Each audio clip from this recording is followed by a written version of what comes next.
কোনো কাজকে অবহেলা করলে সেই কাজকে কখনোই এগিয়ে আসা যায় না। তো হ্যালো বন্ধুরা, আসসালামু আলাইকুম। আশা করি সবাই ভালো আছেন। ইসমাইল রেসিপিতে আপনাদের সবাইকে স্বাগত। আজকের দুপুরের রেসিপিতে আছে মাছের তরকারি, ডাঙ্গা ভাজি এবং শাক। তো চলেন দেখা যাক। এখানে আমি প্রথমে মাছগুলো ভাজি করে নিচ্ছি। রান্না করতে আসলে সবগুলো গুছিয়ে নিলে রান্নাটা করতে সহজ হয় এবং কি অল্প সময়ে রান্নাটা শেষ করা যায়। তো এখানে আমার মাছ ভাজি হয়ে গেছে। এখন আমি ডাঙ্গাটা ভাজি করে নেব। এই জন্য এখানে কিছু পেঁয়াজ, কাঁচামরিচ কুচি এবং একটু সরিষার তেল দিয়ে দিলাম। তারপরে এর মধ্যে কুচি করে রাখা ডাঙ্গা দিয়ে দিচ্ছি। এগুলোকে ভালো করে নেড়ে চেড়ে আমি এখন ভাজি করে নেব। তো এর ফাঁকে বলে রাখি, কোনো কাজকেই অবহেলা করলে সে কাজে কখনো সফলতা অর্জন করা যায় না। কাজে সফলতা অর্জন করতে হলে অবশ্যই কাজকে গুরুত্ব দিয়ে করতে হবে। এ কথাটা বলার কারণ হচ্ছে আমি অনেক দিন যাবৎ লং ভিডিও দিতে পারছি না। তো এদিকে আমার পেজে সমস্যা হয়ে গিয়েছিল। এই জন্য বলছি যে কোনো কাজে গুরুত্ব দেওয়া উচিত। এদিকে আমার ডাঙ্গা ভাজিটা প্রায় হয়ে গেছে। এটা এখন নামিয়ে বাটিতে বেড়ে নেব। তারপর আমি শাক ভাজি করে নেব। রান্না করতে আসলে আমি ভাজা পোড়াটা আগে করে নিই, তারপরে তরকারিটা রান্না করি। এখানে আমি এটা সেঞ্চি শাক বলে এটা রান্না করতেছি।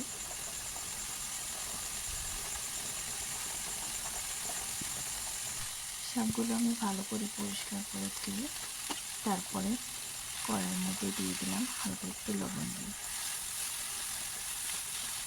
শাক ঢেকে রান্না করলে শাকের কালারটা সিদ্ধ হয়ে যায়, এই জন্য আমি কখনো শাক ঢেকে রান্না করি না।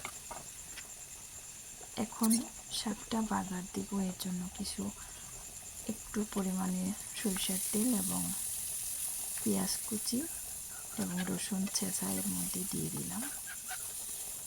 এটা একটু ভাজা ভাজা করে ব্রাউন কালার নিয়ে তারপরে এটা ভালো করে মিক্স করে নেব। এই তো শাক ভাজিটা প্রায় শেষ। এখন আমি তরকারিটা রান্না করে নেব।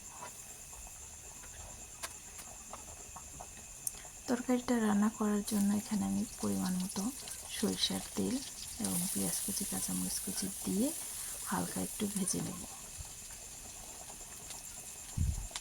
এখানে বলে রাখি, আমি সবসময় সরিষার তেল ব্যবহার করি, কারণ আমাদের নিজেদের জমিনে সরিষা আবাদ করি, সেই তেলটাই নিজেরা ব্যবহার করি।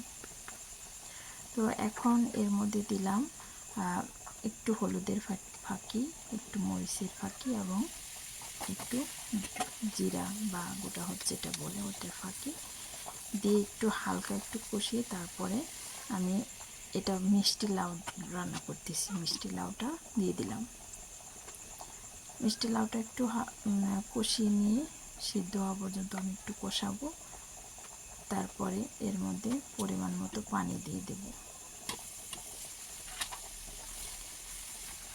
আমার মিষ্টি লাউটা সবভাবেই পছন্দ। বাগার দিয়ে তরকারি রান্নাও পছন্দ, ভাজি করলেও এবং কি মাছ দিয়ে রান্না করলে, ডিম দিয়ে রান্না করলে সব দিকে মানে মিষ্টি লাউটাই আমার পছন্দ। এখন আমি কষানো হয়ে গেছে, পরিমাণ মতো অল্প একটু পানি দিয়ে দিলাম। তারপরে এর মধ্যে এক এক করে মাছগুলো দিয়ে দেব।